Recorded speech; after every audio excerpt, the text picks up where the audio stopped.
Vilnius Tech ir statybos inžinerijos fakultetas bei jo bandymų laboratorija, gigantiška laboratorija, kurią apžiūrėsime, pakalbinsime studentus ir susipažinsim su pačiu fakultetu. Keliaujam.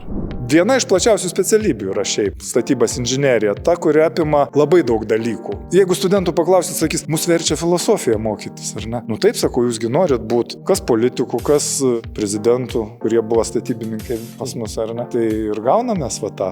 Jeigu jūs pažiūrėsit šitą tubelę, ten yra sraigtas vidai.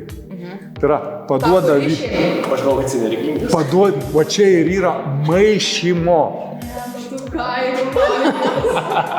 Pirmą palikau, tai tas šokius. O kam šitą palikai, taigi išimti reikia? Archimedas sraigtą panaikino, Archimedas kam jį kūrė, kad perduot kažką. Na, aš studentams sakau, kaip mes čia darom ką nors, tai mes turim PPPS. Tai yra, paskaičiavau, pasigaminau ir sulaužiau. Va kaip realiomis sąlygomis gali ištestuoti, kiek atspari ta medžiaga. Tiesiog bandai ją sulaužyti ir matai, kurioje vietoje jinai lūžta. Ir taip iš teorijos nueinama į praktiką. Čia tas pats tik didesniu masteliu. Dideli dalykai yra laužomi šitose patalpose. Mokslo vardan. Kaip tu nebijai? Laboratoriniuose vis sėdim. Va. Studento nervas prieš sesiją, man atrodo, kad Mes tik duomenis susirašom, o tada 3 valandas sėdim, kad išnagrinėtume kodėl, kaip, ties kokia riba ir visa kita. Tai vat, laukiam šitą, tik tai pamatom ir tada savarankiško darbo belė kiek būna. Projektuoju sodo namelį ir perdarau nežinau kelintą kartą, nes vis kažkas netinka, nepatinka, tai aukščiai ne taip sudėti, taip baldai skraido, tai čia visko buvo. Pačiai nepatinka ar dėstytojams? Man pačiai nepatinka. Dėstytojai dar nieko, bet man pačiai reikia, kad viskas gerai atrodytų, kad tikrai aš pati norėčiau tame name gyventi.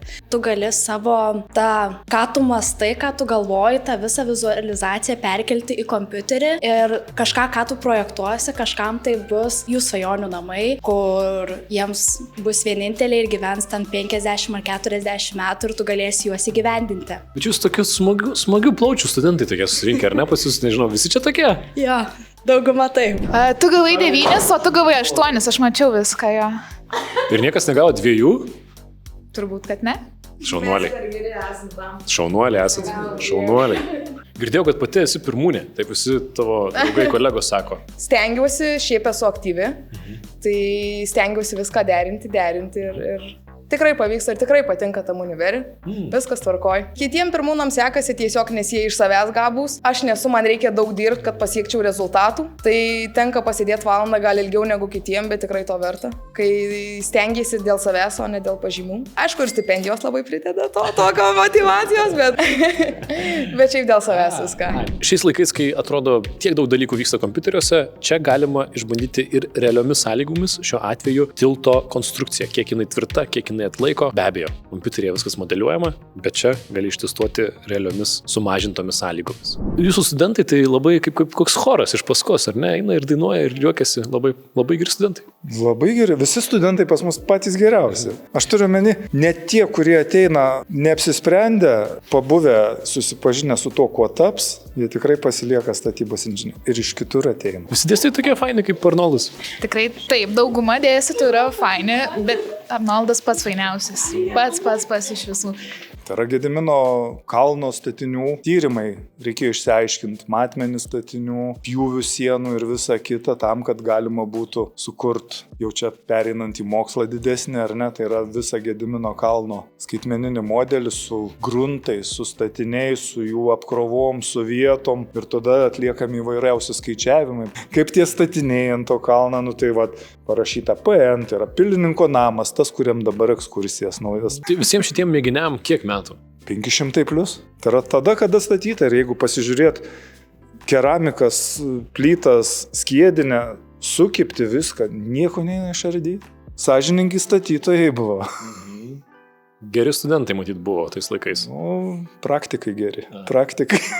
Ar dabar jau žinai, ką dirbsi, baigęs studijas, kokios specialybės atstovas būsi? Aš planuoju siekti karjeros su tiltais, tai trečiam kursui rinksiu tiltų specializaciją. Dabar kaip tik nemažai tų tiltų stato ir taiso, ar ne? Bus daug darbo. Jo, daug žada, tas pats Rail Baltica, tie patys tiltai, kaip per žiniasklaidą girdim, kad lūžta ten, tai tikrai reikia specialistų ir šiaip aplamai viso iš to statybų inžinierijos srityje reikia specialistų. Yra jaučiamas tas poreikis, nežinau, kad kompanijos dairosi, ieško ar siūlo darbus. Jo, būtinai, tarkim, man neseniai buvo karjeros diena tenais mūsų universitete, tai įmonės labai žvelgia į tai ir noriai priima studentus praktikos ir po praktikos iš karto neatsiūlo net darbo vietą. Užvedėm temą apie makaronų tiltus ir dėstytojai ir studentai turi dabar apie ką pakalbėti, nes taip pat bus varžybos makaronų tiltų ir reikia gerų klijų, gerų konstrukcijų. Tai dabar ginčiamasi, kaip tai padaryti. Kietiklių uždeda. Bet lapo iš tubelės išėmė, mes dar jų nepermaišom. Reikia įjungti inžinerinį mąstymą, ar ne? Jeigu dvi medžiagas seka, reikia jas sumaišyti. Atėjęs čia nesusimastai, kad norint išmokti statybų inžinerijos reikia tokių didelių įrenginių, tokių didelių erdvių ir tokių didelių mastelių. Kažkaip visi bando dar statybos inžineriją vertinti tą, ar ne, kad negražu sakyti. Guminiai batai ir tas pilietis batuose, ar ne? Nėra taip jau. Jeigu žiūrėt gryną tavą šitą statybos inžineriją, tai yra konstruktoriai. Tai yra darbas su kompiuteriais.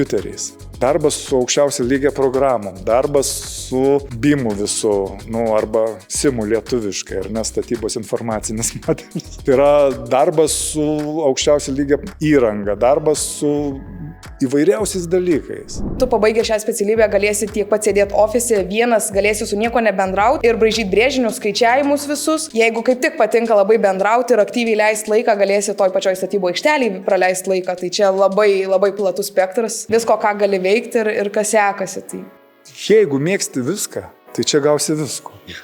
Tu gali dirbti su kompiuteriu vienas, gali dirbti komandai, gali vadovauti, gali būti pavaldinys, gali persikvalifikuoti viduje tarp specializacijų pats. Jeigu jūs galvoj pradedat vartyti konstrukciją be kompiuterio, tai vieta jums. Tai yra jūsų kompiuteris jūsų galvoj.